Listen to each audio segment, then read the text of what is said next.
We all know that Erling Haaland is probably the best number 9 in world football.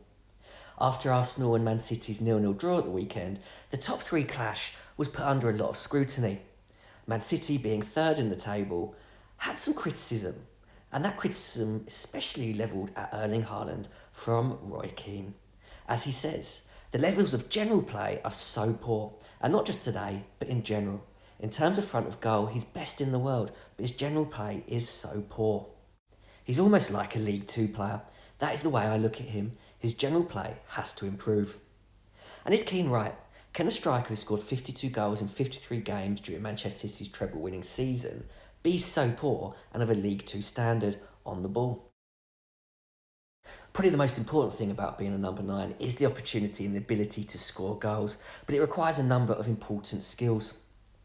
As the focal point of the team, you need to be able to keep the ball under pressure. It relieves pressure from your team and it allows you to get out. So when that ball gets played into you, you've got to be able to keep it and bring others into the game. So can some of these stats help tell us what Roy Keane was discussing? Well, Haaland's actually very good in the miscontrols. He doesn't lose the ball that often in games due to miscontrols, and he's dispossessed rarely. But you can see that aerially, for someone so tall, he's actually quite poor. And his pass completion could be higher, very low for some strikers, and his live ball touches, the amount he gets involved in the game, is also incredibly low. His pass completion could be better too, so Haaland could get more involved in the game. But these stats may actually reflect how Pep wants him to play. He might be able to do more than that, but City have a huge amount of creative players in their team, and these players are the guys who get the ball to Haaland in different areas of the pitches. Players like Phil Foden, Kevin De Bruyne and Bernardo Silva will look to get the ball and progress it forwards by playing out wide and then making runs in behind the defence or in and around the forward areas of the pitch. And this movement and ability on the ball allows City to get up the pitch, which gives Haaland the chance to get in the box and focus what he's good at. The vast majority of his goals come from first-time finishes inside the penalty area.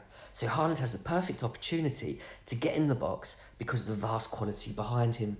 For any striker, goals have to be the main thing of most important. It's essential to teams that win trophies, and Haaland, in my opinion, is the best number 9 in the world.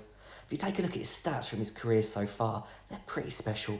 212 career goals in 241 games. But as a number 9, there are areas that need to be developed so that you can benefit the team to your full capabilities, and sometimes Haaland maybe doesn't do this enough. Firstly, it's making the ball stick. As a striker, the ball can get played forwards to you. You've got to be able to control it to bring others into the game. And this can help to players and teams like City. If Haaland can get the ball under control, it can help create more opportunities for those creative players, which give him the better chance of getting into the box and scoring.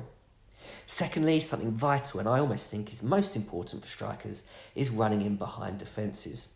Number 9s that drop too short and drop short too often encourage your opposition's defence to squeeze up the pitch, which can invite pressure and make it hard for the team in possession in the defensive half of the pitch get out. But strikers that run in behind give their teams huge opportunities. It stretches the play and also turns the defence so they're running back to their own goal.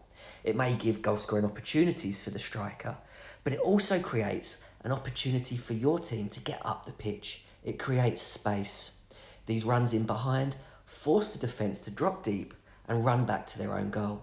And if the defence drop deep, the midfield need to follow, and therefore it allows Manchester City and other teams to get further up the pitch and to get into the opposition's half. So as a striker, that is a hugely important role. Those runs in behind can also create space for those creative players to play in between the lines too, which again gives opportunities to get further up the pitch.